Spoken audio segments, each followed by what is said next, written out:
Hello everyone, ম্যাক্সবি চ্যানেলে আরও একটি নতুন ভিডিওতে আপনাদের সবাইকে স্বাগতম। আজকে যে টিউটোরিয়ালটি করতে যাচ্ছি সেটিতে থাকছে কিভাবে একটি টেকে ট্রান্সপারেন্ট ব্যাকগ্রাউন্ড ইফেক্ট দেওয়া হয়। তাহলে চলুন শুরু করি ভিডিওটি। আশা করছি সম্পূর্ণ ভিডিওটিতে আপনারা আমার সাথে থাকবেন। এখানে আমি একটি মডেলের ছবি নিয়ে নিয়েছি, আপনারা আপনাদের সাবজেক্টের ছবি নিয়ে নেবেন এবং জাস্ট আমি এটাকে ড্র্যাগ অ্যান্ড ড্রপ করে যে পেজটিতে আমি এডিট করবো সেখানে নিয়ে আসছি।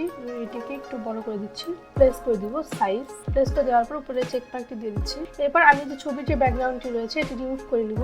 এই ব্যাকগ্রাউন্ডটি রিমুভ করার জন্য আমি এই যে ছবিটি যে লেয়ারটিতে রয়েছে সেই লেয়ারটি সিলেক্ট করার পরে উপর থেকে স্কেল বার থেকে সিলেক্ট সাবজেক্ট ক্লিক করব।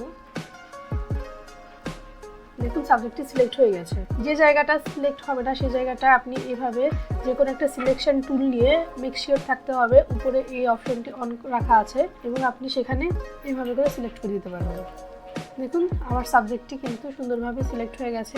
এরপর আমি নিচ থেকে এই যে এখান থেকে একটি মাস্ক ক্রিয়েট করে নিব। দেখুন আমার ব্যাকগ্রাউন্ডটি রিমুভ হয়ে গিয়েছে। এরপরে আমি এই ব্যাকগ্রাউন্ডে একটি কালার দিয়ে দিব। তার জন্য ব্যাকগ্রাউন্ড লেয়ারে ক্লিক করে এখানে নিচে যে অ্যাডজাস্টমেন্ট লেয়ারগুলো রয়েছে এখান থেকে সলিড কালার এবং আমি এখান থেকে এই কালারটা দিতে চাচ্ছি, প্রেস করে দিব। আমার ব্যাকগ্রাউন্ডটি রেডি হয়ে গেছে।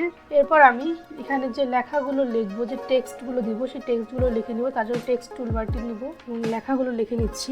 লেখার কালার চেঞ্জ করার জন্য আমি এখান থেকে হোয়াইট কালার দিয়ে দিচ্ছি। আপনারা যে কালারের লেখাগুলো দিতে চাচ্ছেন সেটি দিয়ে দেবেন।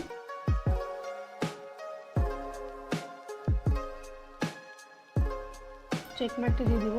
কন্ট্রোল টি প্রেস করে চারপাশে এই যে এই বারটি নিয়ে এসে আমি এর সাইজটা অ্যাডজাস্ট করে দিচ্ছি। এরপরে আমি এই লেখাটিকে প্লেস করে দিব। লেখাটি প্রেস করে দেওয়ার পরে উপরে চেক মার্কটি দিয়ে দিচ্ছি। এরপরে এই লেখাটির আমি একটি ডুপ্লিকেট লেয়ার তৈরি করে নিব।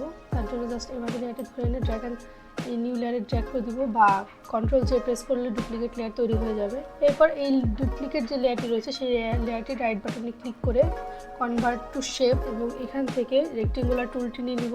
রেক্টেঙ্গুলার টুলটি নিয়ে নেওয়ার পরে উপরে ফিলটাকে আমি নন করে দিচ্ছি এবং স্ট্রোক যেটি রয়েছে এটিকে হোয়াইট এবং এখানে যে পিক্সেলটি রয়েছে সেটিকে একটু বাড়িয়ে দিব। এরপর স্বাভাবিকভাবে এই যে টেক্সট লেয়ার যে ছিল, কপি লেয়ারটি না, যে টেক্সট লেয়ারটি ছিল এটি আমি নিচে যে সাবজেক্টের লেয়ার রয়েছে সাবজেক্টের লেয়ারে নিচে নিয়ে চলে আসবো। দেখুন এখানে কিন্তু ট্রান্সপারেন্ট হয়ে গেছে। এই যে এই স্ট্রোকগুলো যে রয়েছে স্ট্রোকগুলো বাড়ানোর জন্য আমরা আবার উপরের এই কপি লেয়ারটিতে গিয়ে এখান থেকে আমাদের স্ট্রোকের সাইজ ছোট বড় করে দিতে পারি। আমি এখানে স্ট্রোক সাইজ 3 দিচ্ছি, 3 পিক্সেল। আপনারা যে সাইজটি দিতে চাচ্ছেন সেটি দিয়ে নিতে পারবেন। এরপর এই যে টেক্সট যে লেয়ার দুটি রয়েছে কন্ট্রোল বাটনে প্রেস করে ধরে রেখে এই লেয়ার দুটি সিলেক্ট করে নিচের এই যে অ্যাডজাস্টমেন্ট যে আইকনটি রয়েছে লিঙ্ক লেয়ার, এই লিঙ্ক লেয়ারে ক্লিক করে দিব। তাহলে এই দুটি যে লেয়ার রয়েছে এই দুটি লিঙ্ক হয়ে যাবে। এরপর আপনারা মুভ টুল দিয়ে যদি লেখাটি এভাবে করে যে টেক্সট ইফেক্টটি রয়েছে এটি দেখুন সাবজেক্টের উপর থেকে ট্রান্সপারেন্ট থাকবে। আশা করি আমার আজকের ভিডিওটি আপনাদের কাছে ভালো লেগেছে এবং আপনারা আমার ভিডিও থেকে অবশ্যই নতুন কিছু শিখতে পেরেছেন। যদি আমার ভিডিওটি ভালো লেগে থাকে এবং আপনাদের উপকারে এসে থাকে তাহলে অবশ্যই আমার চ্যানেলটি সাপোর্ট করার জন্য, আমার পাশে থাকার জন্য চ্যানেলটি সাবস্ক্রাইব করে দিবেন এবং আপনাদের মূল্যবান মতামত কমেন্ট বক্সে অবশ্যই জানাবেন।